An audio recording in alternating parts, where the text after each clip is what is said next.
Hey, how's it going everyone? It's Griffin here, and I hope you're all having a great day as always. So as the title and thumbnail of today's video has probably suggested, we're going to be speaking about the dreaded and feared inflation.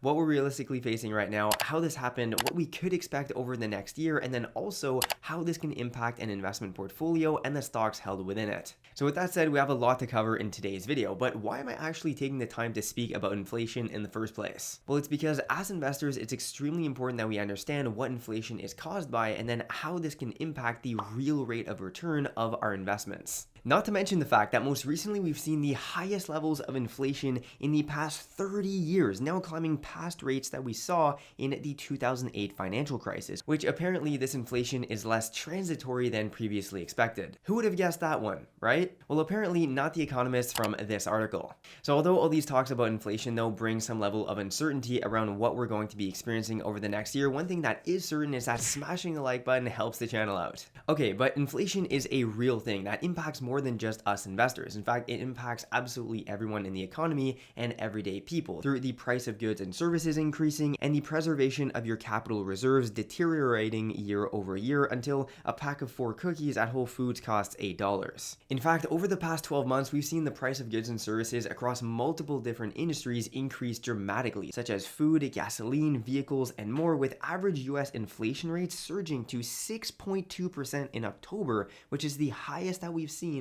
since November of 1990. Put it this way, as a result of inflation alone, a pay increase of 5% at your work would actually be a pay decrease over the past year, taking into account the full picture and cost of living. And when looking at this from an investment standpoint, just to break even on your investment, you would have to create a rate of return that's higher than that 6% inflation. This is the difference between what's known as your nominal return versus your true rate of return, where your true rate of return on an investment will be the appreciation plus dividend income if that's applicable, minus the rate of inflation, and well, of course, before taxes. Now, over the past several years, though, the US Federal Reserve has made an effort to keep inflation levels at around 2% per year, which is considered to be healthy inflation levels. But the real problem is when this rate of inflation rises at a quicker pace than people can keep up with increasing their income and also create a higher return on investment than this level. So yeah, all other things being equal, if you made 10% return on an investment that you've held over the past 12 months, well, taking into account that, say, 5% rate of inflation over the same period, your real rate of return would actually only be around 5%. But on the flip side, in this same environment, if you were holding strictly non-invested cash reserves, well, you would actually be losing around 5% of its total buying power. And so this is a situation that we now find ourselves in, which has quite a few investors somewhat uncertain and worried about what's to come over the next 12 months and trying to find the best possible solutions. Wait a second, this kind of sounds familiar to a past situation that we've been in as investors. Maybe. Alright, so before speaking about this though, let's rewind a bit to see how we found ourselves in this situation in the first place, because possible future inflation in the mid to near future is actually something that we have been speaking about on the channel for the better part of 6 months to a year at this point. And by the way, seeing higher levels of inflation over the past couple of months and moving into the new year here isn't something that's happened and now I'm like, oh yeah, it's happened, I was right. No, this is just something that was kind of predictable considering the macroeconomic environment that's been happening over the past year, year and a half, and then also just simple fiscal policy, really. This is because, in simple terms, every time more money is printed and distributed back into the economy to stimulate the economy, let's say, well, each unit of value, in this case money or US dollars, let's say, loses relative purchasing power relative to what it was before that new amount of money was printed and distributed into the economy. So what ends up happening is that over time there's devaluation of the currency in question. This is something that happens worldwide, but over the past 2 years, the US government alone has increased their money supply by roughly 40% to try and counter the negative economic impacts of the pandemic through stimulus packages. And by the way, this is a type of control that a government has on their economy as well as their money supply when their fiat currency, meaning pretty much paper currency issued by a government, isn't actually backed by anything concrete like it has been in the past, such as, for example, when they were on the gold standard. And so this this pretty much means that the government can do whatever they want when it comes to the money supply, like increasing it to no end, as we've seen over the past year.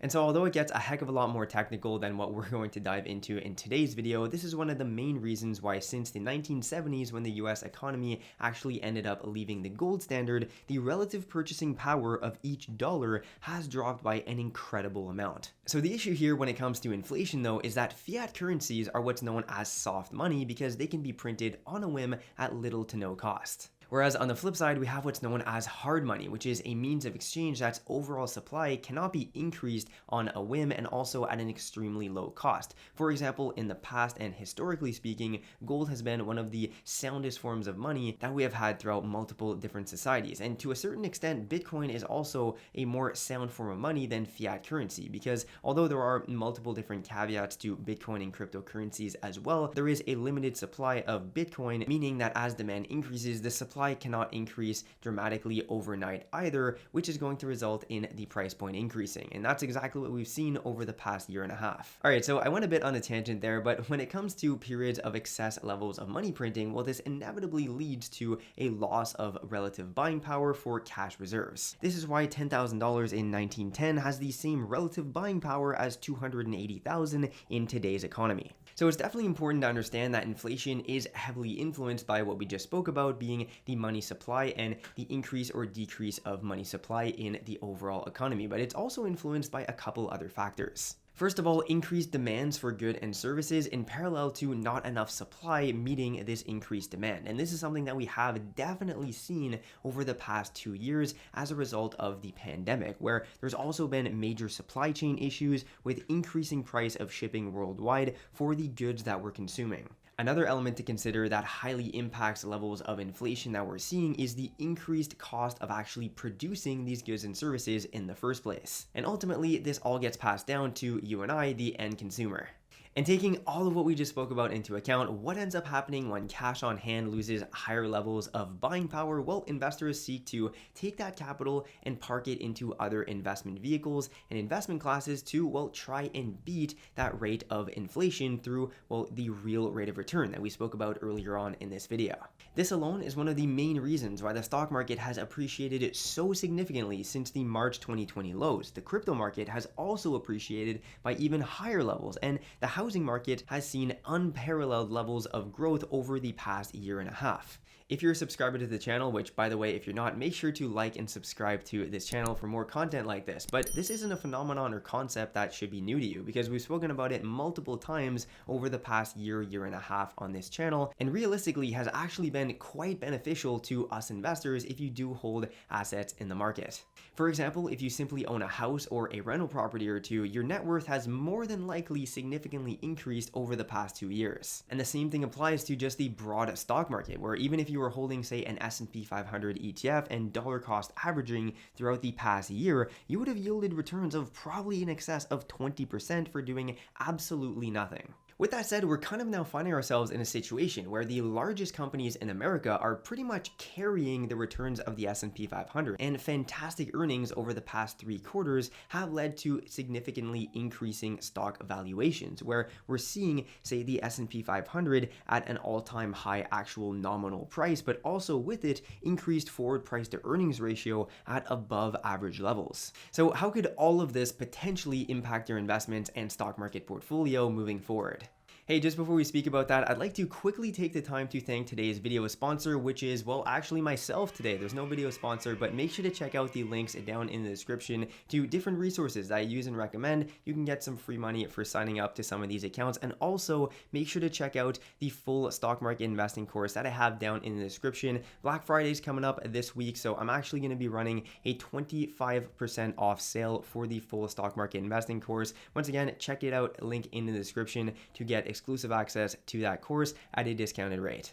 Alright, so back to the video here. When we're seeing a market that is somewhat inflated in terms of relative underlying valuation, let's say with the S&P 500 at extremely high forward PE levels, well, in this sense, you would think that holding large amounts of cash to maybe take advantage of a market correction in the mid to near future would be advantageous. But then at the same time, holding massive levels of cash, as we've just spoken about previously in the video, is losing significant levels of relative buying power. So that's kind of confusing, right? Because Warren Buffett, for for example, in his most recently reported quarter for Berkshire Hathaway, they're holding like $150 billion worth of cash, which makes all of this kind of confusing and probably less than ideal for the average investor though.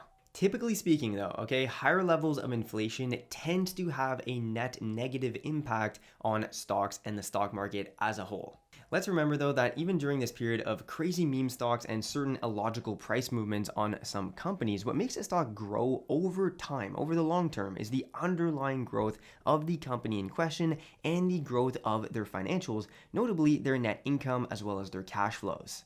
So on the company side of things, higher inflation usually ends up resulting in higher costs of production, higher friction on supply chains, possible impacts on their debts, and so forth, all of which can lead to uncertainty for most companies. Higher levels of inflation can also be somewhat negative for dividend stock returns, as these higher levels of inflation can somewhat come and erode away at that dividend income. That said, if the actual distributions remain constant during this period and the price of the dividend stocks goes down, well, this can result in increased dividend yields like we saw back in March 2020. And finally, periods of higher inflation typically lead to the Federal Reserve or central banks reacting through increasing the underlying baseline interest rate of the economy. And this is something we're actually seeing even on a premature level here, where we're seeing the US Federal Reserve and Bank of Canada going from end of 2022 to increase rates to now first half of 2022 for expected increase on interest rates. This is pretty much just to cool down the overheating of the economy and preserve somewhat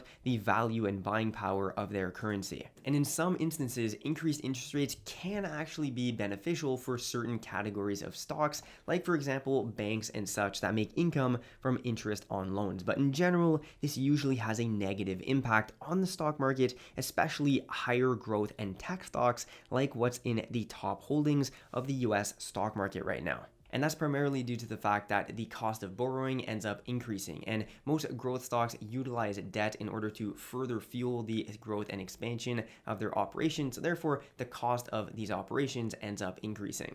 So we're definitely somewhat at a lack of alternatives here, but I'm definitely more of the mindset that over a longer period of time, which is what I'm looking to achieve with my investments, let's say at least 10 years out, well, investing in stocks as well as exchange trade funds still makes more sense over the long term than simply holding cash in an environment like right now. Right now, we're seeing companies crush earnings year over year, and so even if this slows down dramatically over the course of 2022, most likely this will still be higher than the actual relative buying power loss from simply holding cash. So even if the real rate of return over the course of 2022 is significantly lower than what we've seen in 2021, which will probably be the case, well, if the underlying growth of these companies still remains above average, this will of course be beneficial for their stock price over the longer term. So all in all, if there's anything I want you to take out of this video, it's that even though it's extremely important to be aware of what inflation is, how it impacts the economy as well as the stock market and, well, therefore your portfolio, I would say that staying invested in quality companies and exchange traded funds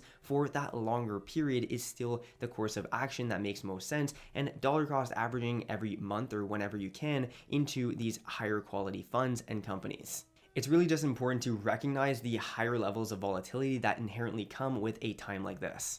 I'm also looking to allocate a bit more of my portfolio moving forward into certain cryptocurrencies, specifically some of the larger ones like Bitcoin, Ethereum, and Solana. For example, I've been mining Ethereum for the better part of 4 years at this point, and I'm looking to allocate a bit more of my portfolio to some of these cryptocurrencies, really just more as a hedge against inflation over the next 5 to 10 years, even though they are somewhat at all-time highs right now. Even if that market ends up crashing 30-40% from an actual hard money standpoint, this kind of makes more sense over the coming years than having fiat currency exclusively as your liquidity. But that's just a personal choice, and definitely do your own research if that's something you might be interested in as well. And to answer the question of what type of inflation I think we'll be seeing over the course of 2022, I tend to believe that we're going to continue seeing these higher levels of inflation for the next, at a minimum, 12 months. That's pretty much just what I believe makes the most sense considering all the data that we just looked at.